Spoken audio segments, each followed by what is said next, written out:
নমস্কার বন্ধুরা, আজকে আমি করব পুর দিয়ে পটল ভাজা।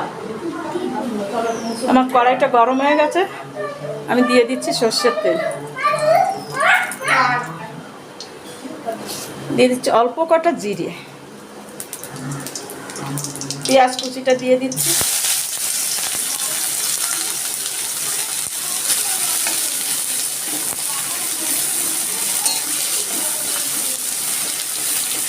আমি অল্প একটু নুন দিয়ে দিচ্ছি।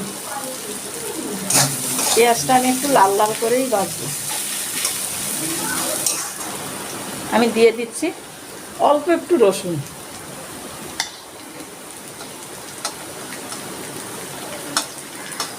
দিয়ে দিচ্ছি অল্প একটু আদা, এই যে ছোট ছোট করে কুচি কুচি করে নিয়েছি।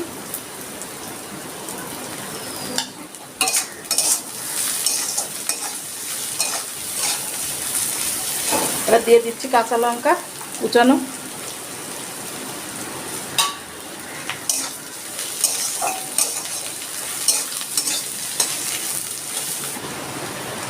এবার দিয়ে দিচ্ছি আমি হাঁসের ডিম। এই মুরগির ডিম দিয়েও করা যায়, অসুবিধা নেই।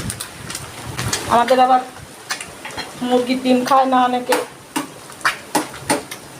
তার জন্য আমাদের করতে হয় হাঁসের ডিম দিয়েই।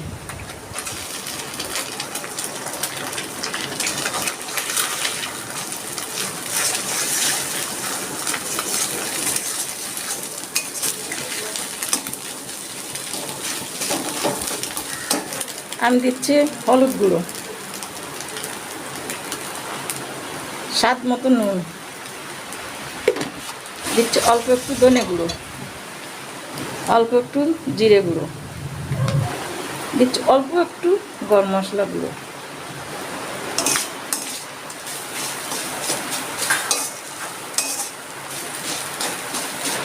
দিচ্ছি একটু আলু। আলুটা আমি সিদ্ধ করে হাতে মেখে নিয়েছি।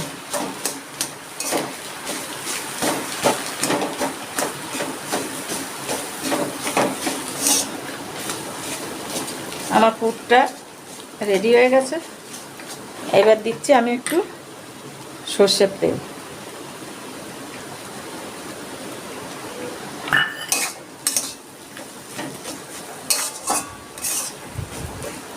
গ্যাসটা অফ করে দিয়েছি।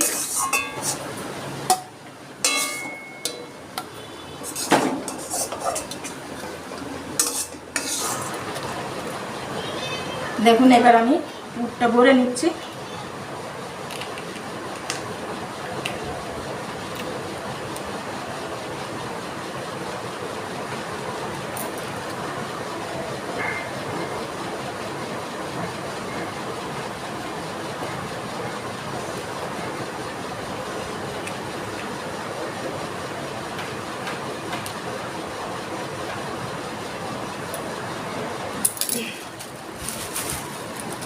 এইভাবে আমি পুরটা করছি, একটুখানি ফাঁকা রাখছি, ভাজতে গেলে আবার একটু ফুলে উঠবে, তো তার জন্য একটুখানি ফাঁকা রাখছি।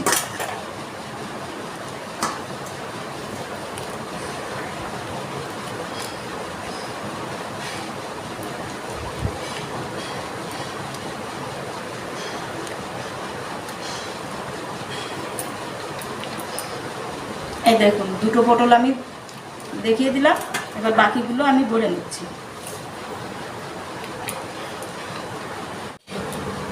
আমার পটলের মধ্যে পুরটা ভরা হয়ে গেছে। কাঁটা চামচ দিয়ে এইভাবে আমি একটু ফুটো ফুটো করে দিচ্ছি।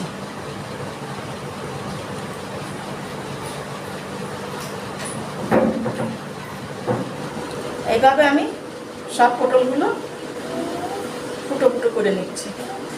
আমার তেলটা গরম হয়ে গেছে, আমি এবার পটলগুলো একে একে ছেড়ে দিচ্ছি।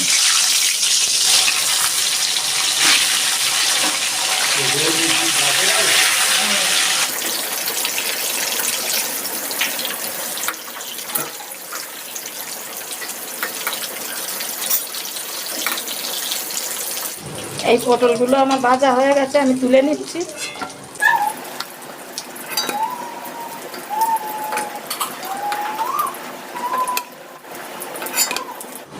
বাকি পটলগুলো আমি এইভাবে ভেজে নিচ্ছি। পটল ভাজার এই নতুন রেসিপিটি আপনাদের কেমন লাগলো অবশ্যই কমেন্টে জানাবেন এবং ভিডিওটি ভালো লাগলে চ্যানেলটি সাবস্ক্রাইব করবেন। নমস্কার।